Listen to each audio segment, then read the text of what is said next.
مستانی part 2۔ تمہیں ہی دیکھ کر تو ایسی باتیں ہوئی ہیں۔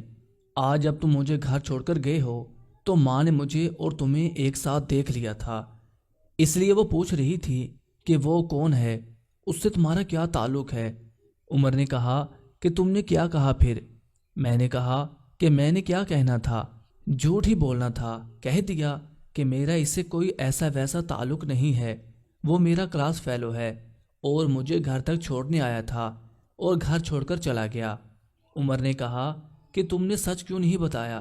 میں نے کہا کہ سچ بتا کر میں نے کیا کرنا تھا، تمہارا بھی پتہ ہے تم مجھے چھوڑ کر چلے جاتے۔ عمر نے کہا کہ تم میرے بارے میں ایسی رائے رکھتی ہو؟ میں نے کہا کہ رائے کی بات نہیں ہے عمر، مرد کرتے ہی ایسا ہے۔ لڑکی کا جسم حاصل ہوا نہیں اور اسے چھوڑا نہیں، جب لڑکی کا جسم حاصل ہو جاتا ہے تو سب ہی ختم ہو جاتا ہے، پیار بھی، تعلق بھی اور رشتہ بھی۔ عمر نے کہا کہ تمہاری یہ سچ بولنے کی عادت کب جائے گی؟ میں نے کہا کہ یہ میرے ساتھ ہی جائے گی، جب تک میں ہوں یہ بھی نہیں جائے گی۔ عمر نے کہا کہ اچھا یار، تم جلدی سے باہر آ جاؤ، میں گھر سے باہر گلی کے نکڑ پر تمہارا انتظار کر رہا ہوں۔ میں نے کہا کہ ابھی تو سارے جاگ رہے ہیں، میں اس وقت کیسے آؤں؟ میں ابھی نہیں آ سکتی ہوں، اور ویسے بھی آج گھر کا ماحول گرم ہے، آج کا دن آرام ہی کر لو تم بھی۔ عمر نے کہا کہ نہیں، میں نے آرام نہیں کرنا ہے، تم جلدی سے آ جاؤ، بس میں تمہارا انتظار کر رہا ہوں۔ عمر نے فون بند کر دیا۔ میں نے بھی کمرے کی کھڑکی سے دیکھا تو سامنے عمر کی کار نظر آ رہی تھی۔ مجھے معلوم تھا کہ اب عمر آ گیا ہے، اب یہ بھی اپنی منوائے گا، یہ اتنی جلدی جانے والا نہیں ہے۔ میں نے اپنے کمرے سے باہر نکل کر دیکھا کہ سب کیا کر رہے ہیں۔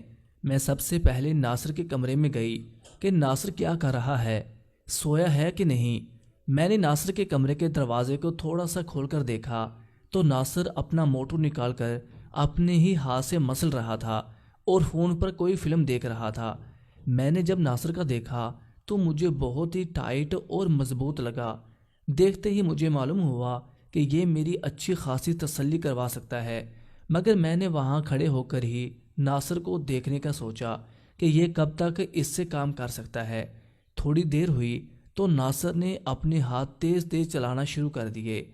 ناصر کے جسم پر کوئی کپڑا نہیں تھا۔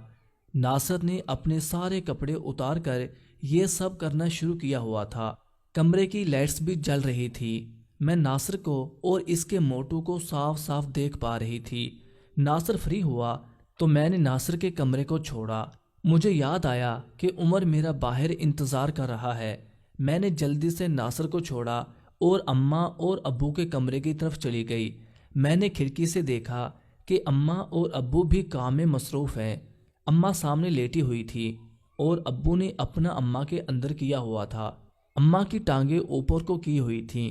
اماں ابو سے بول رہی تھی کہ ساغر، اتنا نہ کیا کرو، تھوڑا باہر نکال لو، تم سارا ہی میرے اندر ڈال دیتے ہو، تمہیں شاید مزہ آتا ہے، میں تمہیں کہتی ہوں کہ زیادہ اندر ہو گیا ہے، تم خود ہی کیوں نہیں اس بات کا خیال کر لیتے ہو۔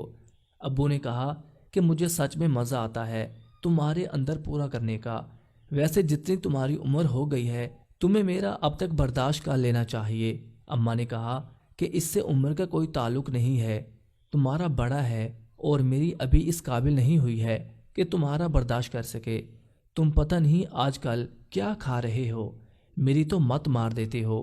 ابو نے کہا کہ تم نے بھی تو مجھ سے شادی اس لیے کی تھی نا کہ میں تمہاری لیتا تھا تو تمہیں بہت مزہ آتا تھا، اور تم کہا کرتی تھی کہ میرا شوہر میری اچھے سے نہیں لے پاتا ہے، تم جب میری لیتے ہو تو مزہ آ جاتا ہے۔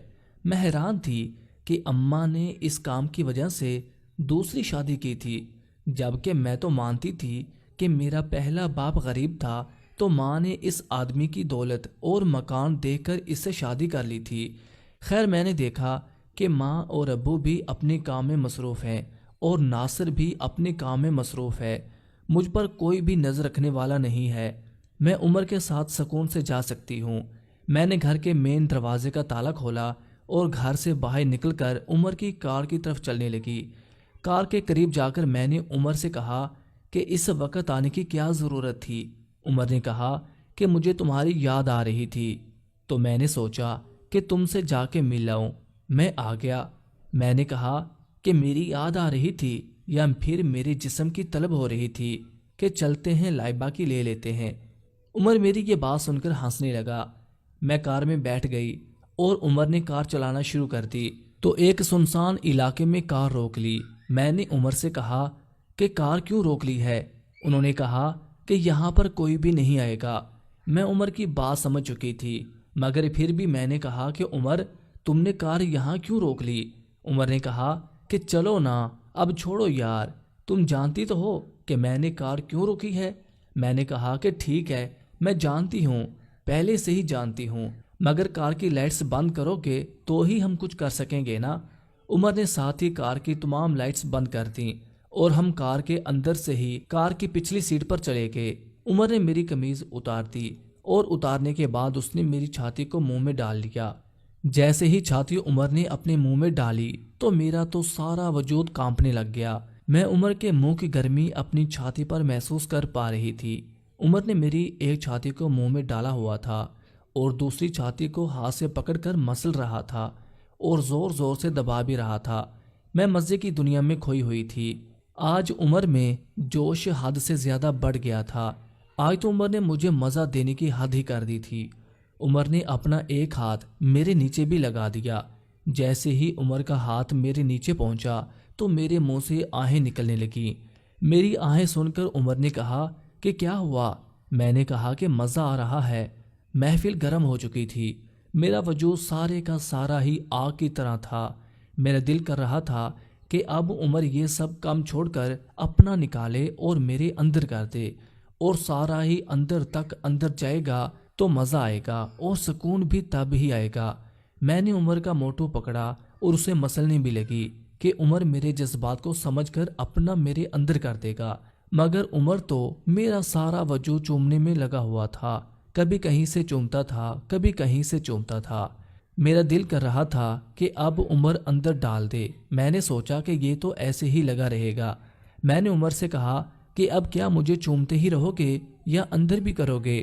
عمر نے ایک دم سے میری طرف دیکھا اور میں نے پھر سے کہا اب اندر بھی کرو نا، مجھے چومتے ہی رہو گے کیا؟ عمر نے کہا کہ ابھی کر دیتا ہوں، اور پھر عمر نے ایک دم سے اپنا میرے اندر کر دیا۔ مجھے تو سکون کی دنیا کا الگ ہی احساس ہونے لگا۔ مجھے تو ایسا محسوس ہوا کہ جیسے کسی نے آگ پر پانی ڈال دیا ہو۔ میرے منہ سے ٹھنڈی ہوا کی سانسیں نکل رہی تھیں۔ اس بار میں جلدی فری ہو گئی، مگر عمر ابھی تک فری نہیں ہوا تھا۔ میں نے عمر کی طرف دیکھنا شروع کر دیا۔ یہ تو مجھ سے جلدی فری ہو جاتا تھا، مگر اب کی بار تو میرے فری ہونے کے بعد بھی یہ فری نہیں ہو رہا تھا۔ کچھ وقت کے بعد مجھے الجھن ہونے لگی۔ میں نے عمر سے کہا کہ آج خیریت تو ہے؟ آج فری ہونے کا نام ہی نہیں لے رہے ہو۔ عمر نے کوئی جواب نہیں دیا اور اپنے کام میں مصروف رہا۔ میں نے پھر سے کہا کہ کیا کھایا ہے آج تم نے؟ پہلے تو چند منٹوں میں ہی فری ہو جاتے تھے، مگر آج تو انتہا ہی کر دی ہے۔ اب میں پھر سے موشن پکڑنے لگی تھی۔ میں نے عمر کو اب کہنا بند کر دیا تھا اور پھر سے مزہ لینے لگی تھی۔ عمر کی رفتار اب کم ہونے لگی تھی۔ مجھے اب محسوس ہو رہا تھا کہ اب عمر فری ہونے والا ہے۔ میں مکمل طور پر موشن پکڑ چکی تھی، مگر اس بار عمر مجھ سے پہلے ہی فری ہونے جا رہا تھا۔ میں نے عمر سے کہا کہ اب نہ رکنا، ابھی بس لگے رہنا، مگر عمر بھی اصل میں کافی وقت سے لگا ہوا تھا۔ اس نے اب ختم تو ہونا ہی تھا، مگر میں پھر سے تیار ہو چکی تھی۔ میں اب نہیں چاہتی تھی کہ عمر یہاں پھر سے رک جائے، مگر اب عمر تو مکمل طور پر رک چکا تھا۔ میں نے پھر جلدی سے عمر کا ہاتھ سے پکڑ کر باہر نکال دیا اور تیزی سے انگلی کرنے لگی۔ عمر بھی فری ہو کر میری طرف دیکھ رہا تھا۔ میں بھی جب فری ہوئی تو میں نے عمر کی طرف دیکھا اور کہا کہ آج خیریت تھی؟ آج کافی وقت لگا دیا۔ اس ناول کا اگلا حصہ نئی آنے والی قسط میں اپلوڈ کیا جائے گا۔ اگر آپ کو ہماری نالج پسند آئی ہو تو پلیز چینل کو سبسکرائب کریں اور ساتھ دیے گئے بیل آئیکن کے بٹن کو کلک کر دیجیے تاکہ ہماری نئی آنے والی قسط آپ کو آسانی سے مل سکے۔ شکریہ۔